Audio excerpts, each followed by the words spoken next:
Today we have a very special speaker for us.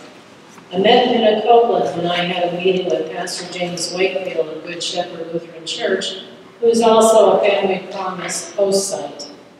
And Minna, are they the founders of Milestone? Do I have that right? And they are the founders of the Milestone Transitional Living for Young Adults, and this is what Minna is going to talk to us about. Minna works for the Salt Lake County Youth Services, providing children, youth, and families in crisis with immediate safety, shelter, and support. And she is the Milestone Transitional Living Program Manager. So Minna, we're so happy to have you here, and take it away.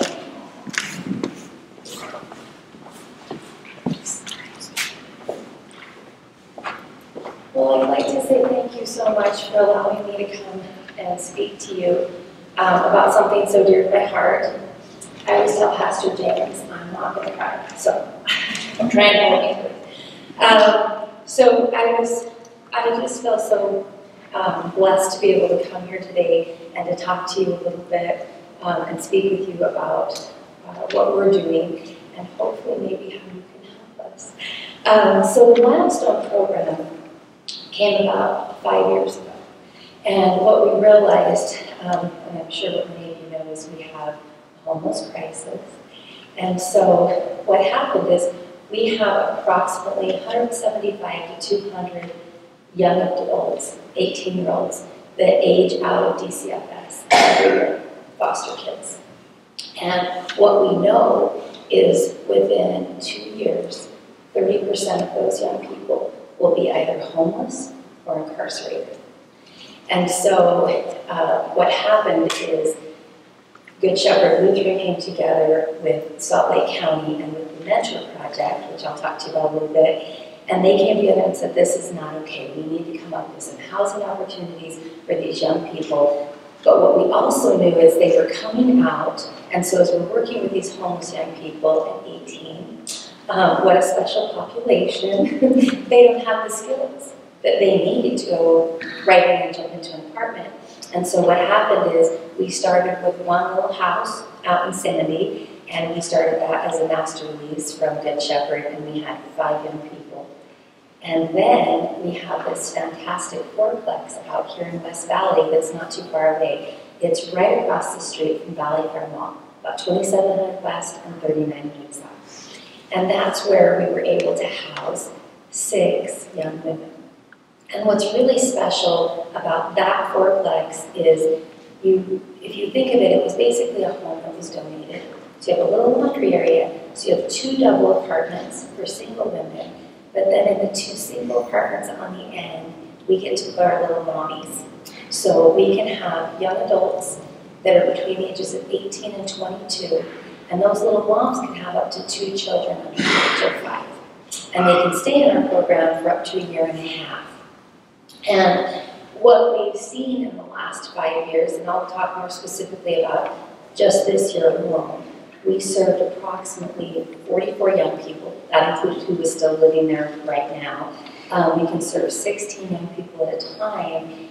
And what we're seeing is we're working with Christmas Box International and their Mentor Project. And this is an unbelievable opportunity for these young people. We know 3 things. If young people have a safe place to go, something they're good at, and someone that loves them, they'll be successful. That's what we've been able to show. And so the mentoring piece is critical in being able to come in with these young people who frequently, I think the last young person I talked to had gone through 14 homes in 6 years in DCFS. So they just don't have the connection and the experiences that they need to be able to move forward. So when they want to go to college or finish high school, they're struggling because they need a mentor. They need someone in their life that says, you know what, I care about you, I love you, and I do this because I want to. And so that part of our program, every young adult that comes in gets connected with a mentor, and they work with them for about a year at least. And sometimes when the mentoring really works, they just become part of your sweet family. And this is like a relationship that they would have forever. And so what we've seen with our young people is when they can get that mentor connection, and then we run the life skills groups twice a month, and then they're either working or going to school or both. And we're seeing them at a year out being successful, so they can move out anywhere between, like I said, they can move out within 3 months, they could stay up to a year and a half. Our young people that stay for at least 12 months, we do a follow-up, 3, 6, 9, and 12 months. And we touch bases. Are you still working? Have you been incarcerated? Do you stay with your mentor? And most importantly, are you housed? Last year we did this. We had 33 young adults that exited. At the 12-month, we had, I believe about 10 or 12 came back, so it's always an adventure to get young people to come back and see me. But of those young people that came back, we're holding at 78% of them are housed a year later. And when they leave our program, 73% are successful, meaning that they have employment and they have a place to go.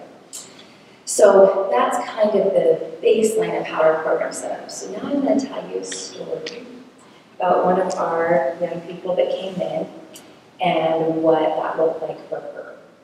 So I had just started, and I've worked for Salt Lake County for 22 years, predominantly as a therapist with foster young people.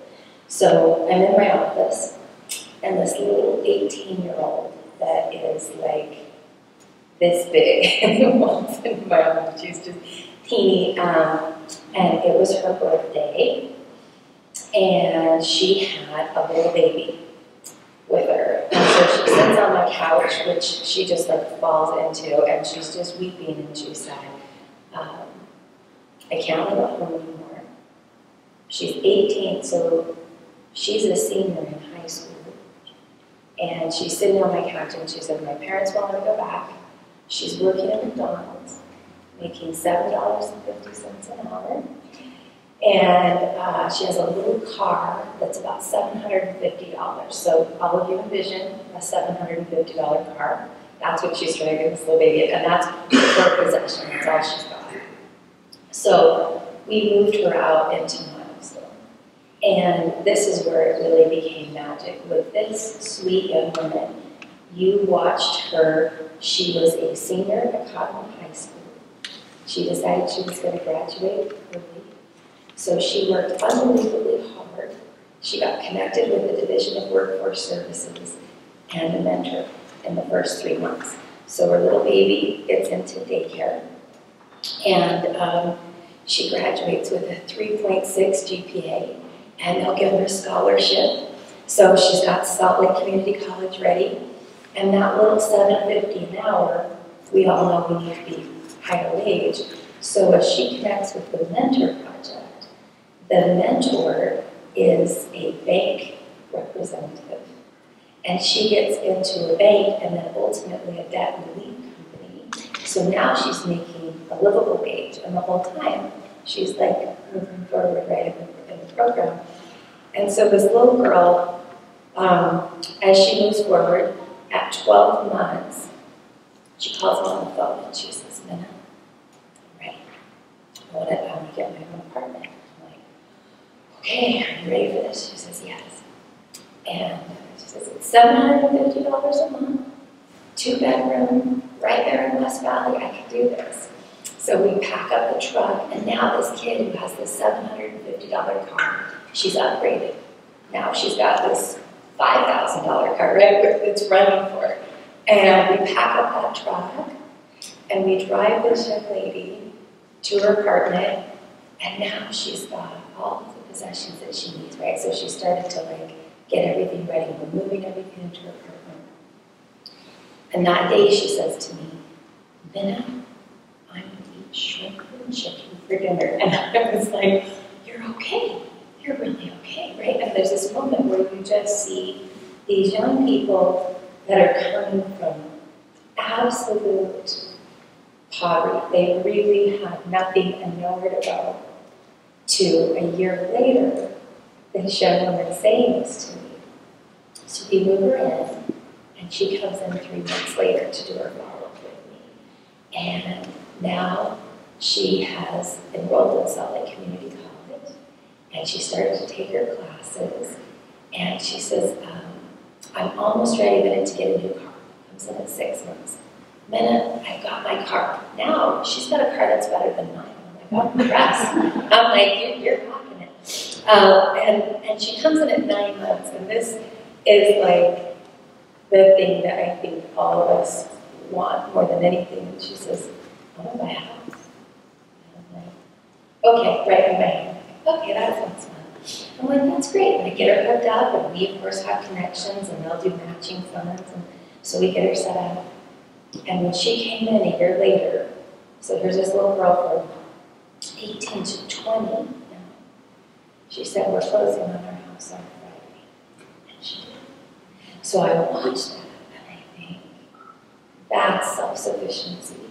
But what did it take? And I said to her, I said, what was the benefit out of all of it? Like, what did you think? And she said, you know what, Minna, I've decided I could have done it all by myself. But what you did is you and your program and everybody helped me to do it quicker and better. And so then I could really do it. And you felt that. And so it's not that any of our programs or any of us are going to do this great magical thing, right? It comes from within all of us have that quality. But here's this little girl who now, and I still talk to her, is just doing unbelievably well. And she decided to go into accounting, and she still has connection with that mentor project and with all that they were doing. And I think that when we look at our homeless population and we think, you know, how do we make a difference? How do we touch these young kids' lives? There are 3 primary ways that you can do it. And one is genuinely connecting as a mentor, you know, and having that relationship with the young people. Another is what I've realized with the young people that I work with is they've never been kids. So they haven't had those opportunities. And so as silly as it sounds, even celebrating holidays becomes something that is almost foreign to them. This year we did Christmas. I go out to the houses and we have all of these things and they're putting up their decorations. And out of my 16 young adults, 9 of them told me it was the first time they'd ever decorated in their lives, their house. And so putting up Christmas lights and having that experience is something that I have just taken for granted since I was little. Like, that's just what you did. And for these young people, it was almost a foreign concept of like, how do we do this? And I've never laughed so hard. I get out to in our Sandy house, and they connected the entire village to the light switch. So when you flip it right, and they're so proud. They have a big, huge stuffed snowman in the front yard that blows up. So proud of their accomplishment because that's their home, and that's what they're going to achieve. And so things like that can't be done without people in the community, you know, coming forward and saying, we will help you, whether that is putting together donations, you know, to say, here's the Christmas tournaments that we have, right? Coming in and doing the mentoring piece, or even celebrating on these holidays and putting, you know, Valentine's Day last year, we did hearts, little heart cookies with their name on them. They just died. Couldn't believe they could get a cookie with their name. And I'm like, wow. So those small, simple things that we as a community sometimes take for granted because we just do them, we've lived it, that's just how we run with our families. Many of the young people that I'm working with, that has not been their experience. They have not had consistent love, care, and concern in their lives. And what I've seen with these young people is if they can get someone that is willing to recognize that they have this beautiful growth, this opportunity to really be self-sufficient, they can achieve it. They just need someone to believe in them, like they've just never had that. And so that's what the mentoring part of Milestone really does for them, is kind of help them to understand that there is a value that the life skills that they're learning, that the activities that they get to experience in the community. I'm going to share another little story. So I have a young woman right now who was a victim of human trafficking.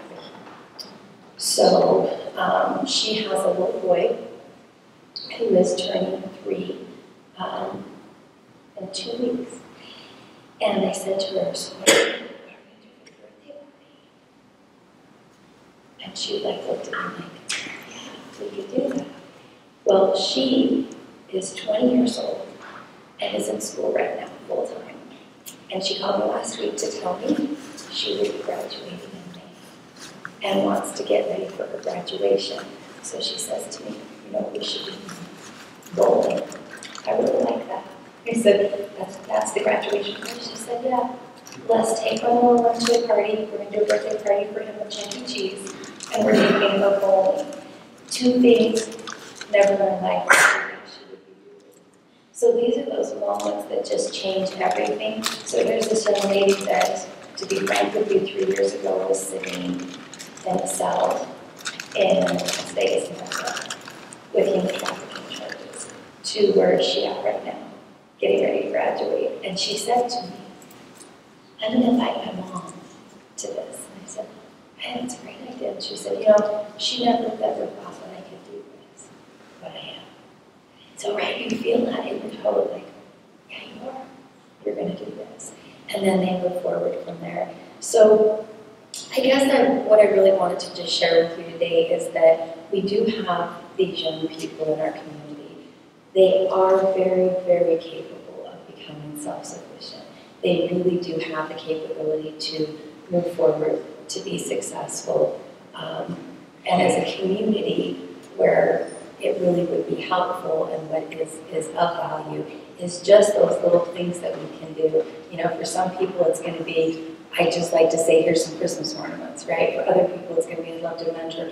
But there's always something in those small pieces that you can step forward and say, this is how this changes a young person's life. And it may just be a connection you have to buying their first car. Or, they need those little steps, and I just appreciate so much the opportunity to come in and speak to you and let you know about what's happening, and I appreciate your time, so thank you very much.